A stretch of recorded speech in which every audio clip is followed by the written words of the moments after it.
Bueno, profe, ¿cómo le va? Buenas tardes. Nosotros vamos a dar lo que sería, empezando con los activos no corrientes que están destinados para la venta. Bueno, estos serían, digamos, activos que en su momento eran de largo plazo, o sea, no corrientes, y que la empresa decidió, digamos, tuvo la decisión definitiva de vender.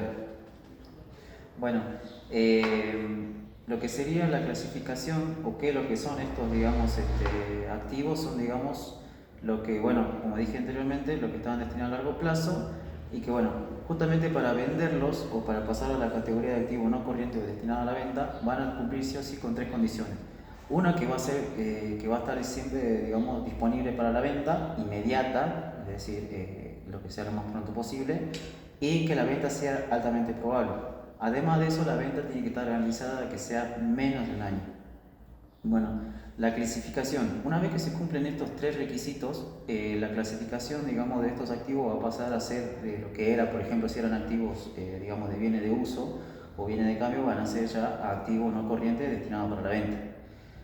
La excepción de un año, o sea, cuando habla del punto, digamos, cero que nombré anteriormente, lo que va a ser de que la venta va a ser en menos de un año, es justamente la excepción va a ser, digamos, si que en alguno de esos periodos o en ese tiempo va a cambiar algo en lo que sería en la venta, ya sea por tercero o por algo legal en que sufra, digamos, lo que la venta. Esto, digamos, van a poder seguir teniendo la clasificación de destinado a la venta siempre y cuando la empresa tenga la firme decisión o mantenga la firme decisión de la venta y tenga, digamos, las herramientas para poder solucionar el retraso. La medición se va a hacer, digamos, tanto la medición inicial como la posterior, siempre por el menor de los dos valores, que sería, en este caso, el valor contable, su valor inicial, y su BNR. Bueno, la RT nos dice qué pasa si es que la empresa decide no vender estos activos que estaban, el activo no corriente destinado para la venta. En este caso lo que hace lo que me explica la RT es prácticamente que los activos, digamos, van a volver a su reclasificación anteriormente que la que tenían. Es decir, si por ejemplo estos eran bienes de uso, van a volver a lo que sería bienes de uso, al rubro de bienes de uso, obviamente con sus depreciaciones y amortizaciones correspondientes. Bueno, la presentación en los estados contables. La presentación de los estados contables prácticamente dice que en los balances van a aparecer como otros activos, diferenciándolos, digamos, de lo que serían los otros activos que han surgido en el balance, y esto va a ser, digamos, justamente fácil de ver y va a facilitar la transparencia del balance en el estado, digamos, en el balance, digamos, de lo que sería el estado contable. Después sigue. Bueno, después seguimos con otras inversiones, que las definiciones son colocaciones que se tienen para tener una renta o una rentabilidad en el futuro o algún tipo de beneficio explícito o implícito.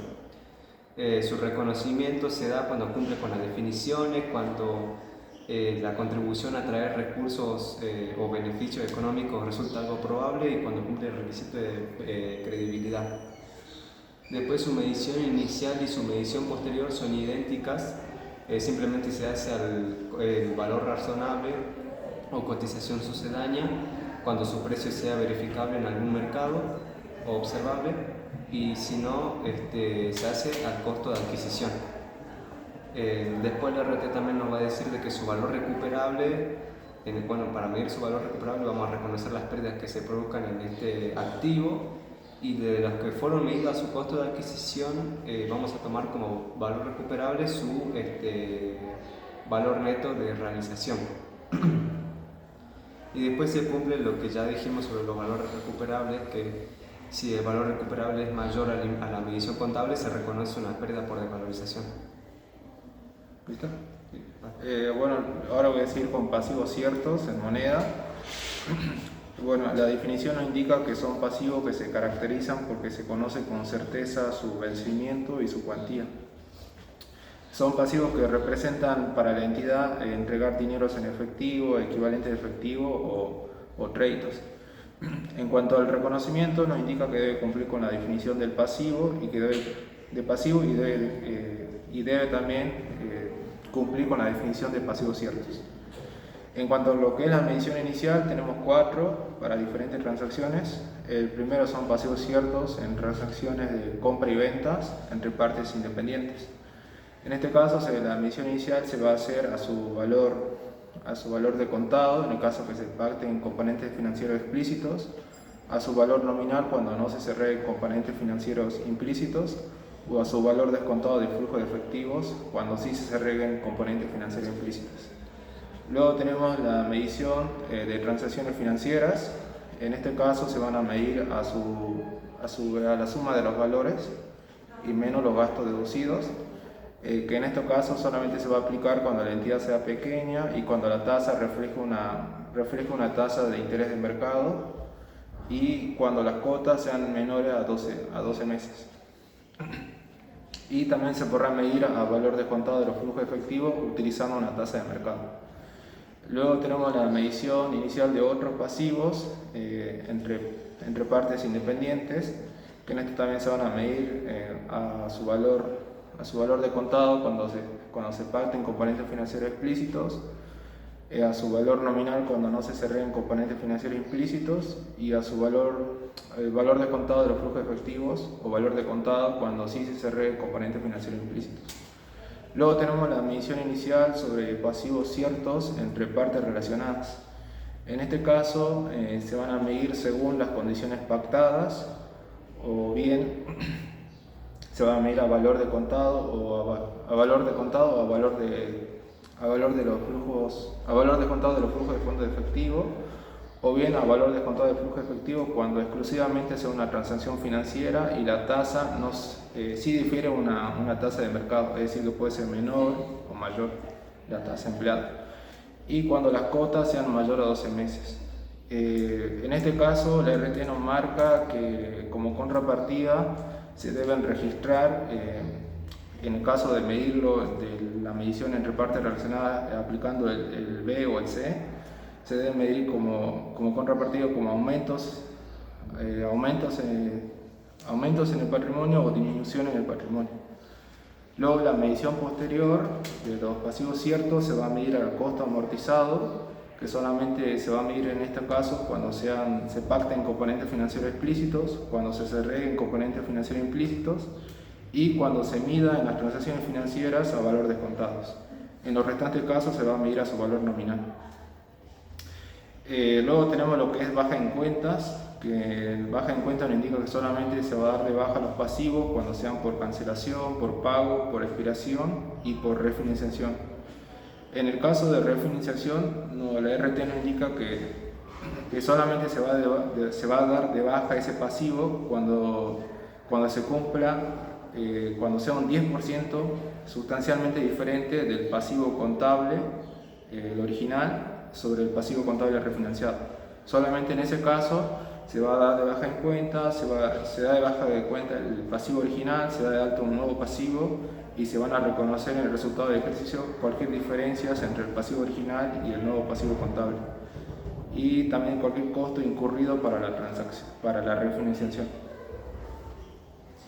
Bueno, siguiendo con los pasivos, tenemos también lo que son los pasivos ciertos en deudas en especie, que bueno, estos son pasivos, digamos, que tiene la empresa, que ya son ciertos, que no tienen incertidumbre, digamos, de un periodo de pago o si son, digamos, estimaciones. Estos, digamos, son, digamos, los que serían los pasivos, prácticamente lo que, por ejemplo, tiene la empresa.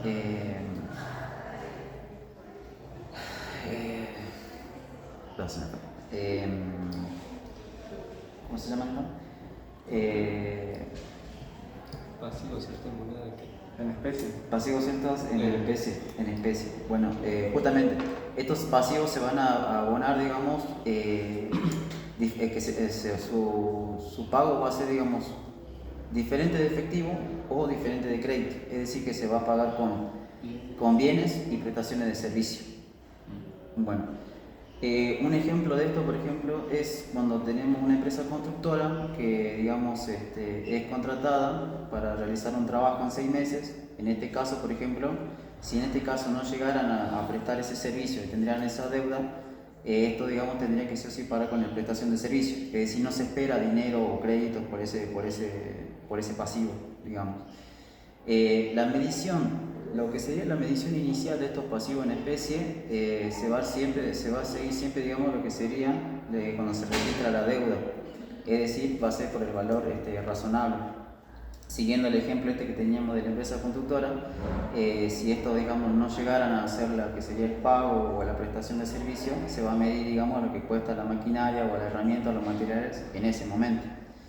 La medición posterior se va a hacer, digamos, por el mayor de dos valores, que sería, por ejemplo, el valor inicial, que sea el valor contable, y lo que generan, digamos, prácticamente las normas, es decir, el compromiso que generan pérdidas prácticamente. En ese caso no sé cómo se llama, pero bueno, algo así me tiraba la rata. Bueno, la baja en cuentas de los activos en especie sería prácticamente cuando estos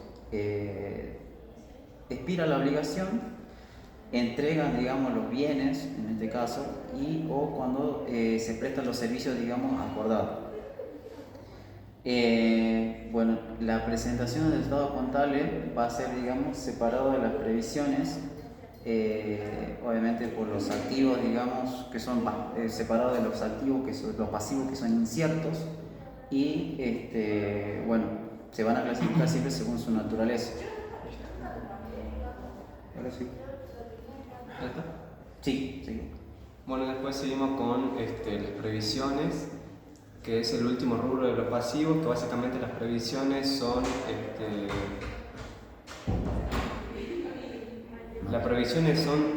pasivos que no tienen, digamos que el ente no tiene certeza sobre si van a suceder o no, es decir, que están basados en hechos donde la entidad no tiene el control. Que, bueno, por ejemplo, tenemos las previsiones por despidos o previsiones para los activos como para deudores incobrables o previsiones para juicios. Bueno, para su reconocimiento básicamente se tiene que cumplir con la definición de previsión y también tiene que cumplir con el requisito de credibilidad, y su contribución a la salida de recursos económicos tiene que ser probable, es decir, 51% o más. Respecto a la medición inicial de las previsiones, se van a hacer a valor nominal en caso de que sea una entidad pequeña y el plazo de la previsión no supere el año o los 12 meses, o a valor descontado de los flujos efectivos si la entidad no es pequeña y el plazo supera los 12 meses. Después, para la medición posterior es exactamente lo mismo, a valor nominal si la entidad es pequeña y el plazo es menor a los 12 meses, y a valor descontado si la empresa es grande o mediana y el plazo para la previsión supera los 12 meses. Después tenemos la baja en cuenta de este rubro, que básicamente se lo van a dar de baja las previsiones o estos hechos contingentes cuando dejen de ser hechos contingentes en sí o hechos de incertidumbre y pasen a ser hechos ciertos. Entonces ya se lo dan de baja de previsiones. Bien, empezamos con Patrimonio. ¿Cómo? Aquí tengo dos. Bueno, seguimos con lo que sería patrimonio neto, en donde tenemos, digamos, lo que son los aportes irrevocables para absorber, digamos, pérdidas acumuladas. En este caso dice que una entidad va a reconocer un aporte, digamos, irrevocable para absorber las pérdidas acumuladas como patrimonio neto, modificando los resultados, digamos, siempre y cuando tales hayan sido, por ejemplo, efectivamente integrados y que aprobados por la asamblea, o, digamos, algún órgano, digamos, administrativo representativo de este. Bueno, sí, ahora bueno, sigo yo. Es con capital suscripto, que nos indica que es un compromiso contractual en el cual se compromete el socio a entregar sumas de dinero o activos para recibir a cambio una participación en el capital, que puede ser acciones o cuotas sociales, etc. Luego tenemos la distribución de las utilidades, que nos dice que las distribuciones para los propietarios se deben deducir sobre los resultados no asignados. Luego tenemos bueno, también nos indica la RT que, bueno, los honorarios de los síndicos, de los directores o de otros atinentes a la organización de la entidad. Esto no se deben distribuir utilidades, sino que se deben reconocer como un gasto dentro del periodo del ejercicio. Luego tenemos las reservas de ganancias, que bueno, esto es cuando la entidad retiene ciertas utilidades, ya sea por disposiciones estatutarias o bien por voluntad propia de la entidad. Luego tenemos que es el patrimonio neto. El patrimonio neto es la suma de los aportes de los accionistas o de los asociados, más todas las distribuciones, más todas las utilidades todavía no distribuidas. Bueno, después tenemos que son las primas de emisión. Las primas de emisión dentro del patrimonio neto es el valor pagado, es decir, el importe que se paga menos su valor nominal, por ejemplo, de una acción. Después tenemos los resultados no asignados, que los resultados no asignados constituyen las ganancias reservadas, los resultados diferidos, los resultados acumulados. Los resultados acumulados constituyen las ganancias reservadas, los resultados no asignados y los resultados diferidos. Luego seguimos con los resultados diferidos, que son resultados que no se reconocen en este ejercicio, sino que se lo van a reconocer en ejercicios posteriores.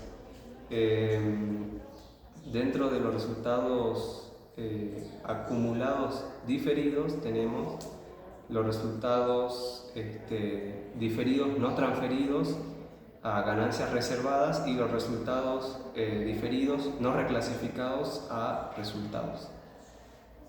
Bien, luego voy a empezar con lo que es reconocimiento, que nos indica que son de aportes u otros similares. En esto cuando la entidad suscribe las acciones o los instrumentos de patrimonio o las cuotas sociales, etc., al momento va a reconocer esto al momento de la suscripción que propiamente los propietarios lo realizan. Bueno, después seguimos con el reconocimiento para los aportes irrevocables para futuras suscripciones de acciones, que básicamente se van a reconocer dichos aportes irrevocables para futuras suscripciones únicamente cuando se cumplan estos tres requisitos. Cuando el aporte se haga efectivamente integrado, es decir, efectivamente se realizó el aporte irrevocable, cuando está bajo un acuerdo que se realizó o se formalizó mediante algo escrito, y cuando esa escritura básicamente fue aprobada por la asamblea. Cuando no se cumplan algunos de estos requisitos, se lo va a reconocer al aporte irrevocable, pero como un pasivo para la empresa. Y después, sí, ¿cómo sigue? Bueno, sería lo que sería la 514, párrafo 514, que se habla de lo que sería la medición posterior. Bueno, sigo yo. El reconocimiento, también tenemos otros aportes, otras partidas que se van a reconocer, estas se van a reconocer al momento de la aprobación de la asamblea de los accionistas, que podrán ser ciertas partidas que voy a mencionar. La constitución de reservas, la desefectación de reservas, la distribución de las utilidades y la capitalización de ganancias y la absorción de pérdidas. Luego tenemos otros reconocimientos que se van a reconocer, que van a ser distintos, lo que fueron mencionados en el 503 hasta el 507, que estos son partidas que se van a reconocer al momento que se hagan efectivamente la integración del capital S y cuando hayan sido aprobadas por la asamblea de accionistas. Luego tenemos por último los dos párrafos de reconocimiento que nos van a indicar que cuando un accionista o un socio condona un crédito o se hace cargo de la deuda de una entidad, estos se deben reconocer como un aporte o contribuciones de capital. Y en caso contrario, que la entidad se haga cargo de una deuda o condone un crédito del socio o accionista, en este caso se deben registrar como contrapartida distribuciones de utilidad o bien sería menos capital, reducción de capital. Bueno, después seguimos con la medición inicial para el rubro de patrimonio neto. Los aportes irrevocables para cuenta de futuras suscripciones de acciones van a ser medidos por el equivalente del importe de la medición inicial del activo que corresponde a ese aporte irrevocable. Luego vamos a tener para la medición inicial de las primas de emisión, que básicamente habíamos dicho que era el precio pagado menos el valor nominal. Y por último, para los aportes y demás partidas de patrimonio neto a su valor nominal. Bueno, la medición posterior, lo que habla el párrafo 514, es que los elementos, digamos, que integran el patrimonio neto van a ser medidos también en los criterios inicial, que era la medición inicial, o sea, su valor contable. No sé si queda más.